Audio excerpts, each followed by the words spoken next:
de 2 ans, une étude a été menée en France afin d'évaluer l'offre des services proposés aux familles. Plus particulièrement dans les Bouches-du-Rhône, cette étude a mis en évidence d'importantes disparités territoriales, tant dans l'accès aux modes d'accueil qu'aux dispositifs de soutien à la parentalité. Cette étude démontrera par ailleurs l'existence de nombreux acteurs institutionnels et associatifs, agissant dans le champ de la famille et fonctionnant pour beaucoup d'entre eux sans véritable coordination. S'appuyant sur les résultats de cette étude et afin d'engager une dynamique de modernisation de l'action publique, l'État a donc décidé de créer un cadre permettant à ces acteurs de s'approprier collectivement l'offre de services proposée aux familles des Bouches-du-Rhône.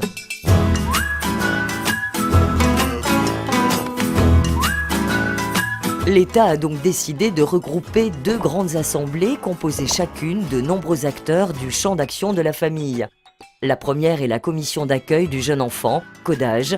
La seconde, le comité départemental de soutien à la parentalité. Cette préfiguration s'est traduite par la réalisation d'un diagnostic commun sur la base de caractéristiques familiales, démographiques, de revenus et d'équipements et services.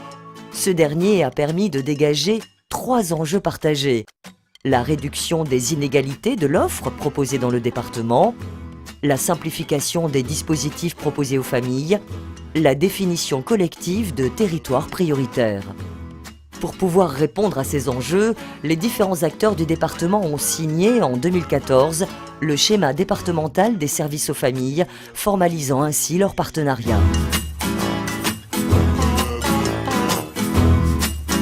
Au-delà d'une simple formalisation, la signature du schéma a permis de définir à 3 ans, d'une part, les orientations stratégiques du partenariat, d'autre part, son organisation et sa mise en œuvre.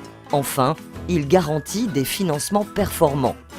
Mais penchons-nous tout d'abord sur les orientations stratégiques. Ces dernières s'articulent autour de 5 points. La réduction des inégalités territoriales en matière d'accueil du jeune enfant, tant sur les modes d'accueil individuels que collectifs, afin d'aider les familles à concilier le triptyque vie familiale, vie professionnelle et vie sociale. La poursuite d'un maillage progressif du territoire en matière d'offres d'accompagnement à la parentalité sur la base d'un référentiel commun. L'expression par les parents d'attentes en matière d'accueil du jeune enfant et d'accompagnement à la parentalité. Le développement de l'offre adaptée aux situations de vulnérabilité rencontrées par les familles et enfin, l'information en direction des familles et des professionnels. Après les orientations stratégiques, voyons maintenant son organisation. La mise en œuvre du schéma repose sur des organes décisionnaires et comités opérationnels. Tout d'abord, la commission départementale est l'instance politique. Elle détermine les orientations politiques comme les modalités de mise en œuvre. Puis, le comité technique assure la coordination des différents comités opérationnels et groupes de travail qui vont agir de manière à atteindre les objectifs fixés pour l'ensemble des départements en garantissant la performance des financements alloués. Le schéma départemental des services aux familles, c'est surtout penser différemment les services aux familles et les articuler avec l'ensemble des schémas existants pour mettre en œuvre une politique publique concertée.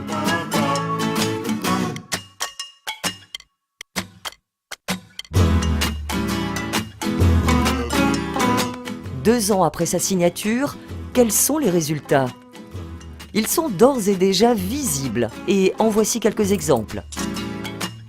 Les attentes des familles sont mieux connues, grâce notamment à une enquête réalisée auprès de certaines d'entre elles sur les modes d'accueil des enfants et le soutien à la parentalité. Ensuite, près de 900 places de crèches ont été créées depuis la signature du schéma et une 50aine de nouveaux équipements et établissements ont ouvert leurs portes pour renforcer l'offre d'accueil. Puis, le réseau parentalité, réunissant notamment les parents et les professionnels de la parentalité, a été consolidé. Enfin, un référentiel parentalité a été conçu pour apporter des repères communs.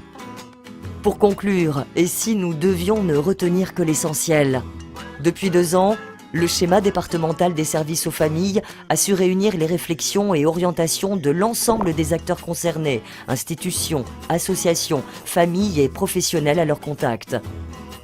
Il apporte à ces derniers des solutions concrètes, participant ainsi à la construction d'une offre de services cohérente et adaptée aux besoins du territoire. Enfin, par les solutions qu'il apporte, il œuvre à la construction d'une politique publique simplifiée en faveur du vivre ensemble.